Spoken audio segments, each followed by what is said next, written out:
Episode की शुरुआत में हम देखते हैं कि एक लड़का एक लड़की को अपने पीठ पर उठाकर कहीं जा रहा होता है और वो कहता है कि तुम मर नहीं सकती, मैं तुम्हें बचा लूंगा, यह तुम्हारे बड़े भाई का वादा है। तभी सीन शिफ्ट होता है जहाँ हम देखते हैं कि तानजीरो चारकोल बेचने के लिए शहर की ओर जाने वाला होता है। तभी उसके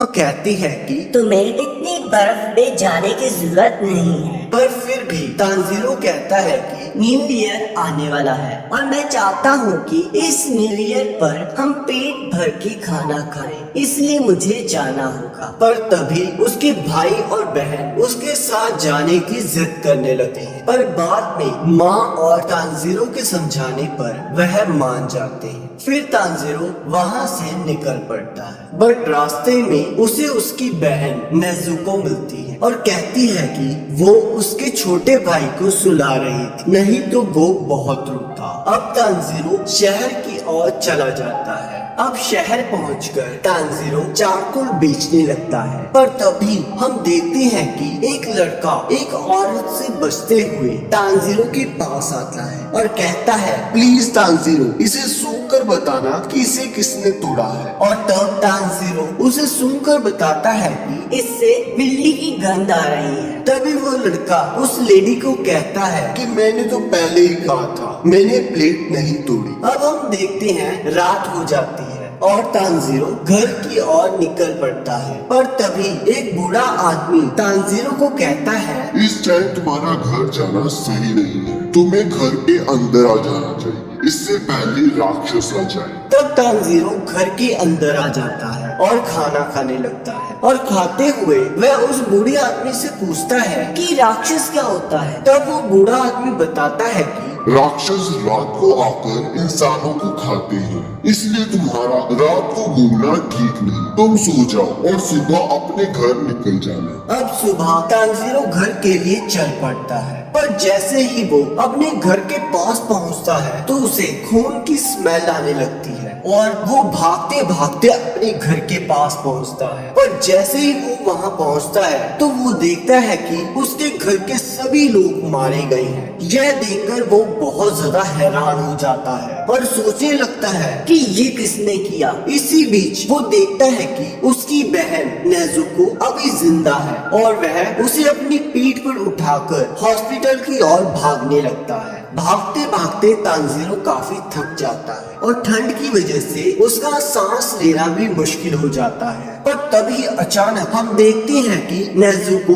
राक्षस में बदलना शुरू हो जाती है और वो दोनों पहाड़ी से नीचे गिर जाते हैं, पर बर्फ की वजह से वो दोनों बच जाते हैं। पर तभी तानजीरो देखता है कि नेजुको अपने पैरों पर खड़ी होती है। तब तानजीरो कहता है, तुम्हें खड़े होने की जरूरत नहीं है, मैं तुम्हें उठाकर डॉक्टर के पास ले जाऊंगा। और तभी राक्षस बनी नेजुको तानजीरो पर हमला कर देती है और तानजीरो अपने आप को बचाने के लिए अपनी कुल्हाड़ी की लकड़ी को उसके मुंह में फंसा देता है, पर नेजुको तानजीरो पर भारी पड़ने लगती है और तानजीरो इमोशनल होकर कहने लगता है, मुझे माफ करना, जब तुम मर रहे थे मैं सो रहा था, मैं किसी को भी बचा नहीं सका, पर मैं कम से कम तुम्हें जरूर बचाऊंगा, हौसला रखना, तुम राक्षस नहीं बन सकती। तभी हम देखते हैं कि नेजुको की आंखों से आंसू आने लग जाते हैं, पर अचानक से एक लड़का तलवार से नेजुको पर हमला कर देता है, पर तानजीरो उसे बचा लेता है। तब वो लड़का तानजीरो से पूछता है कि तुम इस राक्षस को क्यों बचा रहे हो? तब तानजीरो कहता है कि ये मेरी बहन है।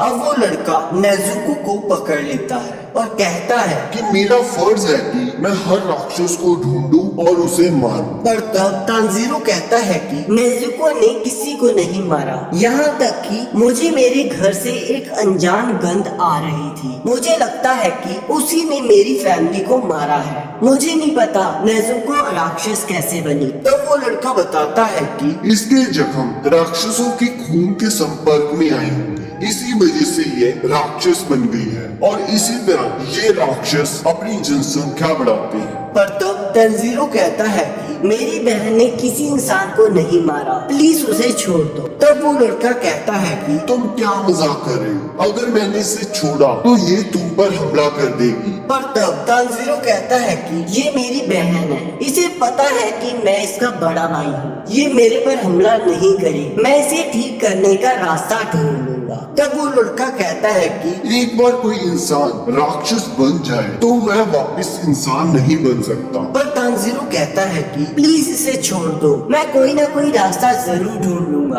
और उसके आगे गिड़गिड़ाने लगता है। तब वो लड़का कहता है कि तुम इसे ठीक नहीं कर सकते। अगर मैंने इसे छोड़ा तो तुम भी राक्षस बन जाओगे। क्या तुम यही चाहते हो? और वैसे भी तुम बहुत कमजोर हो। हाँ, शायद राक्षसों के पास तुम्हारी बहन को ठीक करने का कोई रास्ता हो, पर वो ऐसा कभी नहीं करेंगे क्योंकि ताकतवर हमेशा कमजोर को दबाता है। तब वो लड़का नेजुको पर हमला कर देता है, जिसे देखकर तानजीरो उस लड़के पर हमला कर देता है। पर वो लड़का तानजीरो के सिर पर मारकर उसे बेहोश कर देता है। और तभी वह देखता है कि तानजीरो के पास उसकी कुल्हाड़ी नहीं है। और तभी तानजीरो की कुल्हाड़ी उसके पास से गुजरकर पेड़ पर लगती है। तब वो लड़का तानजीरो की चालाकी को देखकर काफी इम्प्रेस हो जाता है कि कैसे उसने उसे चकमा देकर उलझाए रखा, पर उसका असली प्लान तो कुछ और था। पर तभी नेजुको उस लड़के पर हमला कर देती है और तानजीरो की तरफ जाने लगती है।